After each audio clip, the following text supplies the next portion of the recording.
Hey everyone, my name is Dr. Dolores Tarver. I am a licensed psychologist here in Georgia, and it is time for the tea. Tea Time with Dr. Tarver is a wellness-based podcast. It is not intended to be a substitute for a relationship with a licensed mental health provider. So here we are back in July, Black, Indigenous, People of Color, Mental Health Awareness Month, and I want to really talk to you all today about something that you probably have seen throughout the news this week or last week as this month has got going, which is Black women. So undoubtedly, you have heard about Shikari Richardson and her testing positive for cannabis in her system. And she is an Olympic contender, a sprinter. And so this has brought up a lot of conversations about grief and how we feel about cannabis as an illegal substance when you're talking about competing at that Olympic level. It's also brought up issues of taking personal responsibility and consequences and image. There have been a lot of debates. People have been weighing in, even talking about boycotting the Olympics. And we're thinking about, well, what about our other Black athletes who are there, in particular our other Black women athletes who are there, who have worked hard, Simone Biles in gymnastics and sprinter Gabby Thomas. Do we not want to support them if we take this opportunity to boycott the Olympics because we don't like what happened with Shikari Richardson? And then on another note, we have been talking about two 18-year-old women, Mboma and Masalingi from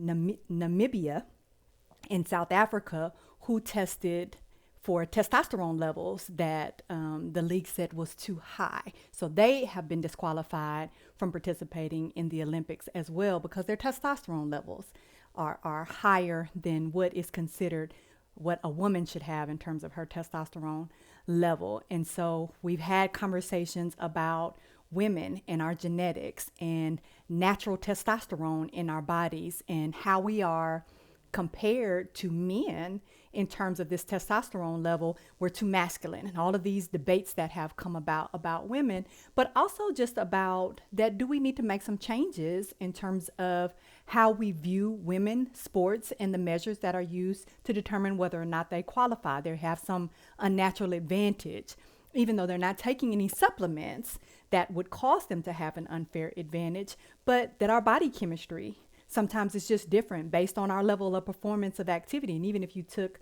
a relative group of men who were high performance athletes, their testosterone levels would be different. And so these have led to some discussions as well. I know Simone Biles has talked a lot about being considered too masculine, too manly, just in terms of her natural body composition as a very athletic woman, and having to talk about these gender stereotypes and this bias, and particularly with Black women. And then we have in journalism, Nicole Hanna Jones, who made the news when she was up for tenure at UNC, and her tenure process was put on hold because there was some controversy around her authoring the New York Times 1619 project. And so a lot of famous donors to UNC did not feel like it was appropriate for her to be on staff there, much less a tenured person. But here she is, a person who should have been considered for tenure. And she talks about how she would have even taken the position without tenure. And then this news coming out about it just made her really feel embarrassed about what are the sacrifices that I am making in terms of being a Black woman here, where the work that I do is not regarded in a high level and is being questioned, and people are making statements about whether or not I deserve to be here. She ultimately ended up taking a position at Howard. So I want to talk today about still proving we belong. Constant evaluations of Black women. Now, of course, this is a very personal topic for me as a Black woman, and I don't think that there is a Black woman walking this earth who hasn't been evaluated, criticized, the stereotypes that come up. We're too loud. We don't know how to be quiet. We're too aggressive. We're too masculine, or we're too sexual. We're fast. We want to be taken care of, or we are so independent that we don't know how to be in relationships. We baby our boys and ruin our girls. We look for wounded men to try to fix them. We try to take care of everyone and take on too much. We're too much to manage. There's comments about our hair and our makeup and our attire.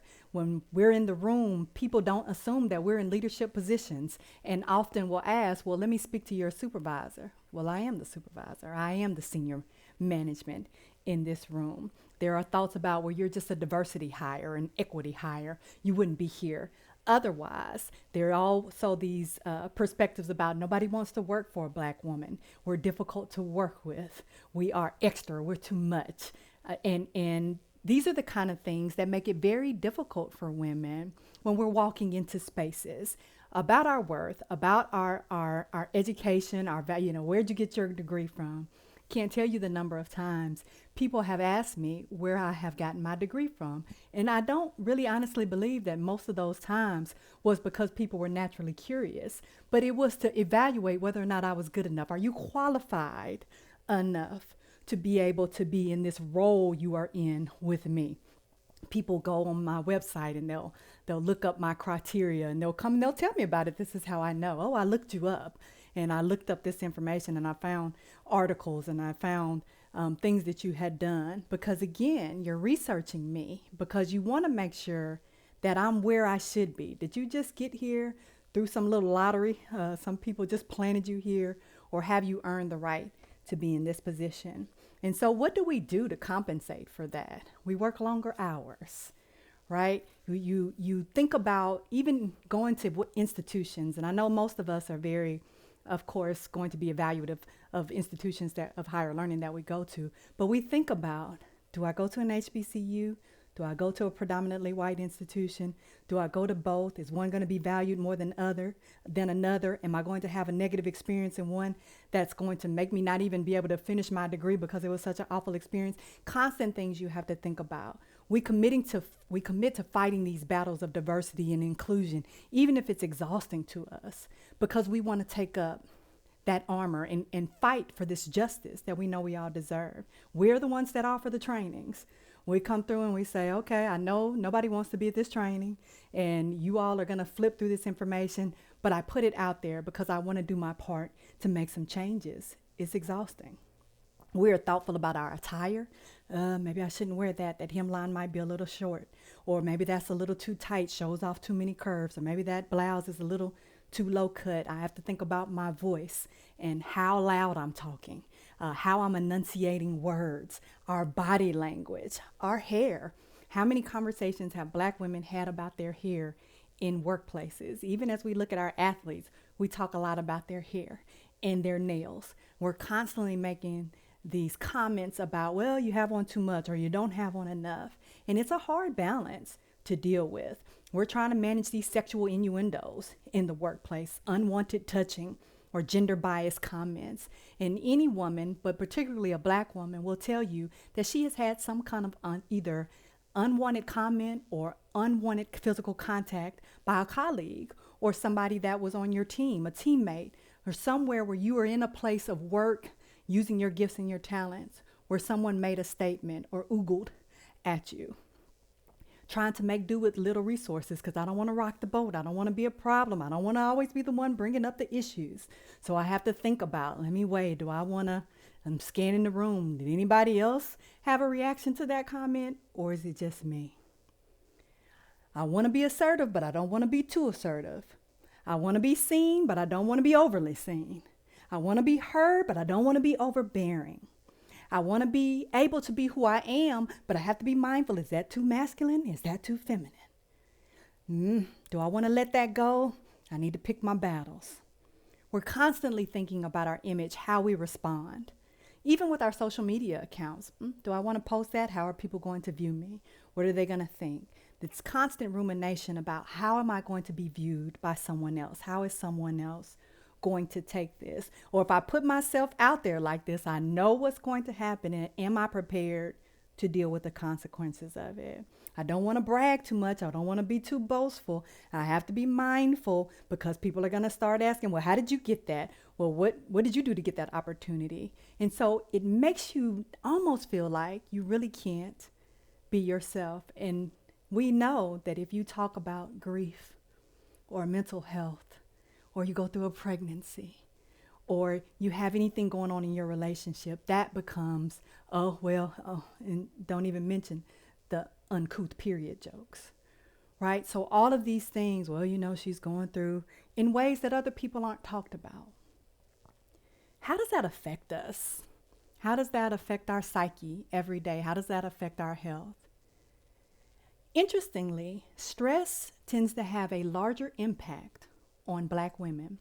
We internalize. I often say Black women, we're used to suffering. We internalize and we hold pain. We're a wee bit of hoarders, if you will. We don't like letting things go. We'll hold on to things. Maybe there's some value in this. And so we stay in jobs where we're undervalued and underappreciated longer. We stay in relationships where we're undervalued and unappreciated longer. We stay on teams where we're mistreated or not valued or don't receive the time to fine-tune our craft. We struggle with these unfulfilling opportunities in our lives, or on the other hand, we don't even try to pursue these opportunities sometimes because one, we're afraid of the consequences of it, and two, there's a lack of support sometimes that we have. How many times has a Black woman been the first?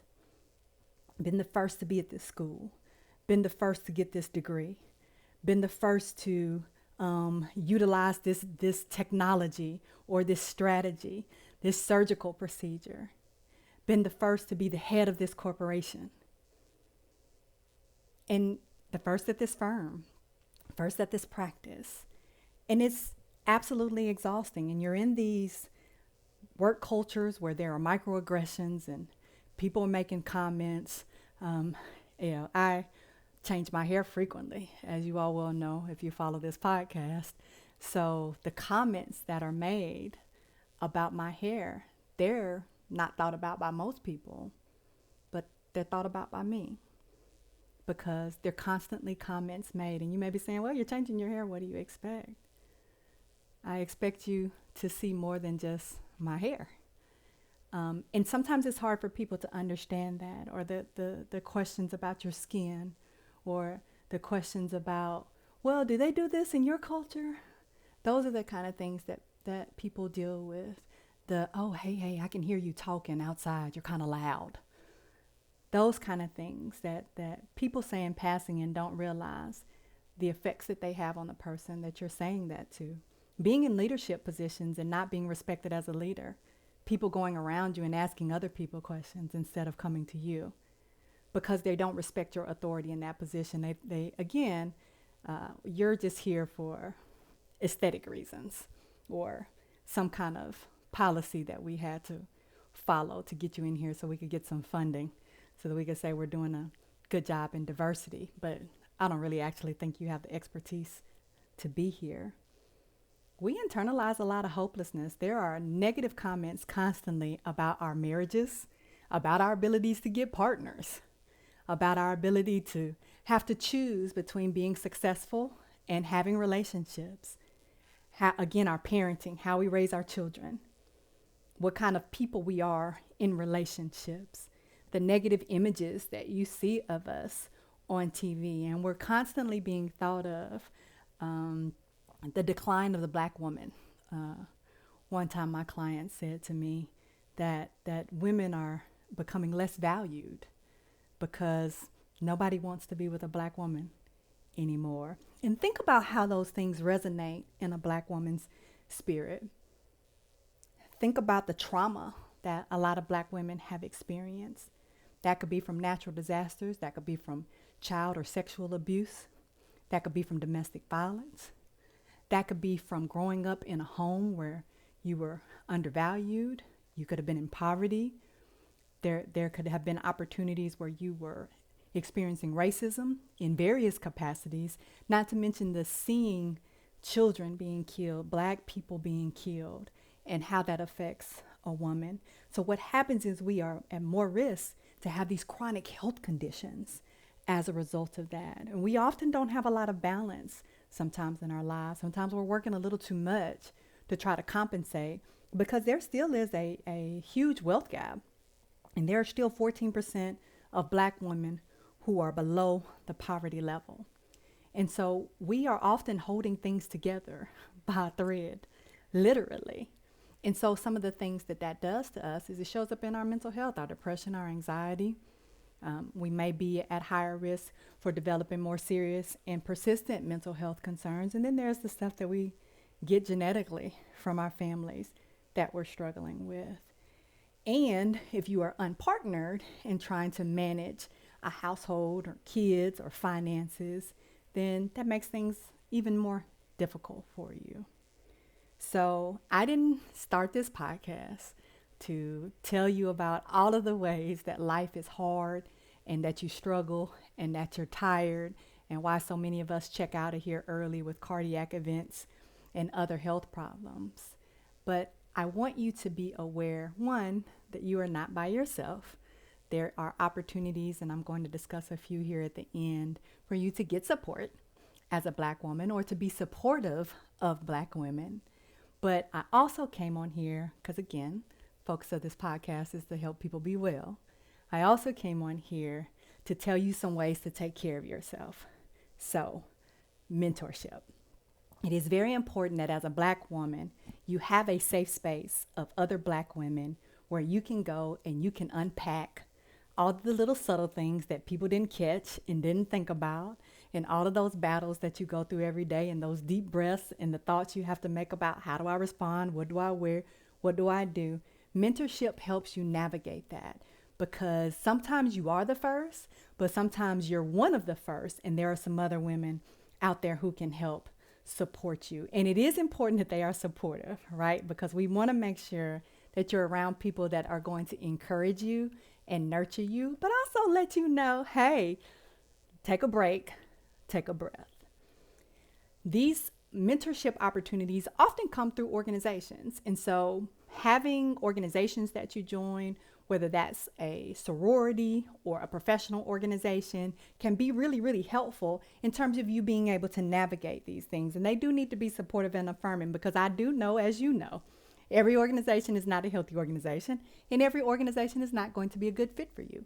Some may be too big for you, some may be too small for you. And you never want to be at the top. You want to have people who are more senior level than you, who have had more experience than you, who have met goals that you're still yet trying to reach, because that's the only way you grow. Once you get to the point to be you're at the top, then it's harder for you to be able to grow. Don't be afraid to ask for help. And I know as Black women, a lot of times we struggle with asking for help.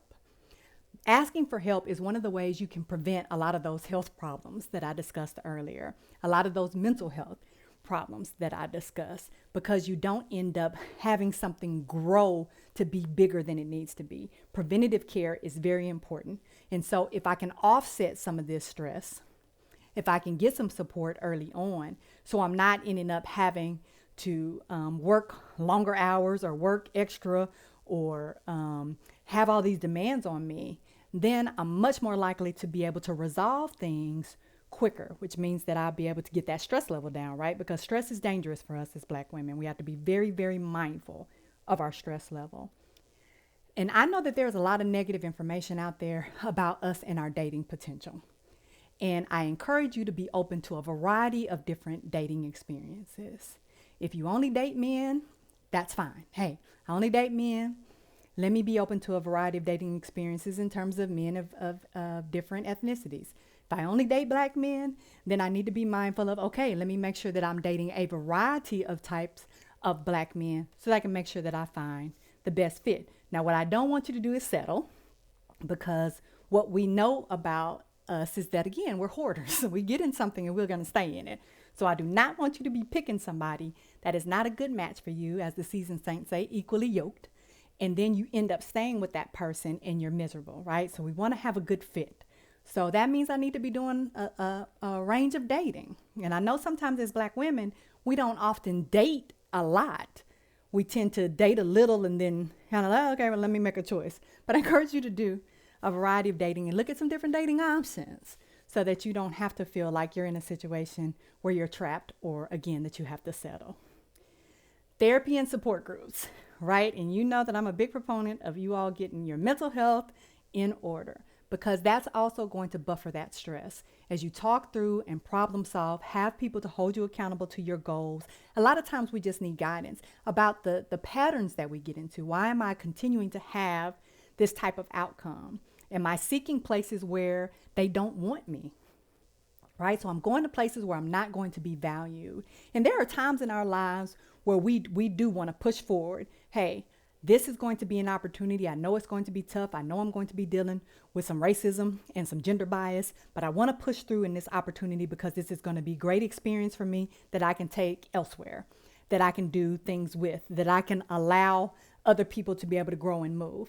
But you don't want to stay in that kind of environment for the entirety of your career, because that is very draining work. It's hard on you. It's hard on your body. It's hard on your mental health. And over time, that's going to put you at higher risk factors, especially for burnout, right? So we want to make sure we have some balance in that. Be kind to yourself. You are going to make mistakes. You're not going to get everything right. Yes, I did ingest some cannabis, and that had a consequence. That's a consequence I have to deal with, but I don't have to beat myself up about that. And I definitely don't need other people to beat me up about that when we don't know everything that's going on. We just know what we were told. And that goes to not only being kind to yourself, but be kind to others. Don't assert yourself in other people's situations, and don't make assumptions about what people are going through. We never actually know what another person is going through. And as Black women, we can be really judgmental, particularly of other Black women. So let's extend kindness to our sisters as well. Let's learn from our mistakes, recognize that we want to do things different, understand what led to my behavior, what other decisions can I make so I'm not in this same situation again. And forgiveness is so very, very important that we forgive ourselves and we forgive other people. Now, I want to be very clear, and I tell you all this frequently. Forgiveness doesn't mean that I have to necessarily be in the same space with people that have hurt me, but I let go of what I'm holding on to and harboring, because that resentment can turn into bitterness, which can harden and turn into health problems. So if I'm in an environment with people that have mistreated me, my goal is to get out of that environment. And then I need to forgive myself for getting in a place that didn't value me, right? Maybe I didn't know, but maybe I did. And then I also need to let that go. We hold on, and that's the hoarding part of us. We hold on to so much pain that we need to learn how to release it. I don't want my blood pressure to go up every time I see you. I need to understand who you were and that function you had in this environment, and I need to be able to let that go. Okay? And do other things with that energy, because maybe I want to take that energy into something else. And that's why it's important that we do meaningful and purposeful activity. So you cannot just have a job, and you cannot just have a family. And not that those things are minimal and they don't have value, but they have a tendency not to give us full balance. So I want to make sure I have balance. Work, home, and play. What am I doing that nurtures my soul and my spirit? Right? What am I doing that allows me to be able to grow intellectually, to be able to connect with the earth around me, to do something that I feel like matters? All of those things are important. And maybe you have a job that allows you to do some of that, but I guarantee you it doesn't fulfill all of those 8 wellness areas. So we want to make sure we're doing that. A lot of times we have insecurities and vulnerabilities, and this is why we get stuck in places. And so whenever anything comes up that's related to that insecurity, that wound, that vulnerability, let's say it is something that a family member said to you. And anytime you go back in the space with this family, that vulnerability, that wound comes up. So you view everything out of that wound, that insecurity, whether it's your family, your job, your relationships. Then anytime you're in that space, you're going to be drawn back into that energy. So it's really important that we release those things and heal that wound. And that's some of the stuff that we don't do. We cover things up.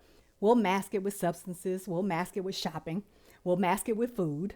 We'll even mask it with traveling because we like to mix it up a little bit. Sometimes we like to mask it in our dating relationships. However, I really need to heal from whatever this is underneath, because that is what's going to set me free. So if you've ever had a wound and you picked at the scab while it was still healing, it bleeds again, right? And so now it's got to heal again. This is what we do when we have wounds too. It's going to constantly be picked at and it'll never heal. And because it never heals, it will always be there. No matter where I go, what I'm doing, that wound is always going to be there. So I need to heal from it. So be intentional about who you bring into your space, what you bring into your space, your body, and that is from what you eat and drink to what you watch, right? So we want to make sure that we're doing affirming positive things because you are under a lot of stress. You are constantly battling these negative images. You may be in an environment where you're constantly feeling like you have to prove your worth, or you're being evaluated, or you're being criticized in some way. So we want to eliminate as much of that as I can. So if I'm following people on my social media who are constantly saying negative things about me as a Black woman, I need to block them, unfollow them, hide them on my timeline, and that can be your family members and friends too. Right? Because I want to make sure that what I'm getting in is nurturing me and not taking me down.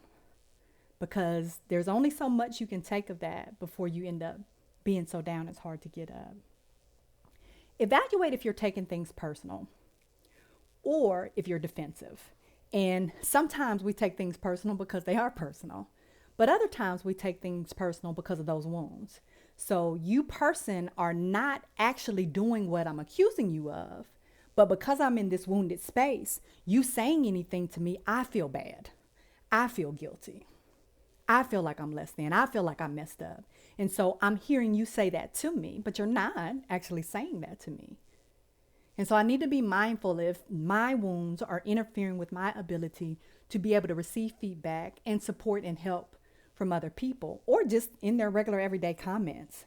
If you find yourself constantly being irritated with people or not being able to find and develop trusting relationships with people, that may be an indication that there's a wound under there that's interfering with your ability to be able to connect to others. Embrace yourself. You are whoever you are, whether that is very muscular cut, athletic build, strong, feminine energy, whether you are a tomboy and you have some more masculine energy and you like to do things that may not be stereotypically female. Do not inherit and internalize these gender biases. So whoever you are, you are. If you're a girly girl, if you're not a girly girl, it doesn't make you any less of a Black woman. So it's important that we have a healthy understanding of who we are and we embrace that identity wherever we are. Make sure you get adequate rest. We are tired, but oftentimes because we don't allow ourselves to rest. Now, I know sometimes our minds are very active and we find it hard to rest. So purge those thoughts. Get those goals. Get those steps in place. Get that exercise. Eat healthy. Get that counseling. Be with supportive people so that you can release whatever it is that's circulating around in your brain so that you can rest. And whatever your gift is, it's your gift. So you fine tune that gift. And no matter if you reach an obstacle, if you make a mistake, if you stay somewhere longer than you probably should have to be healthy for you, make sure that you embrace all of that because that's what makes you uniquely you. And so we take all of those experiences, even if it's just to say, you know what, I'm not going to do that again. But it helped me grow and it helped me become who I am. Boundaries are very important and we need to set those boundaries. We need to evaluate and understand ourselves so we can set those boundaries, delegate responsibilities to other people, practice different ways of supporting people. I don't always have to give you money. I don't always have to show up to every event in order to be supportive of you so I don't wear myself down. Most importantly, if nothing else, I want you to be well, sisters. Be well.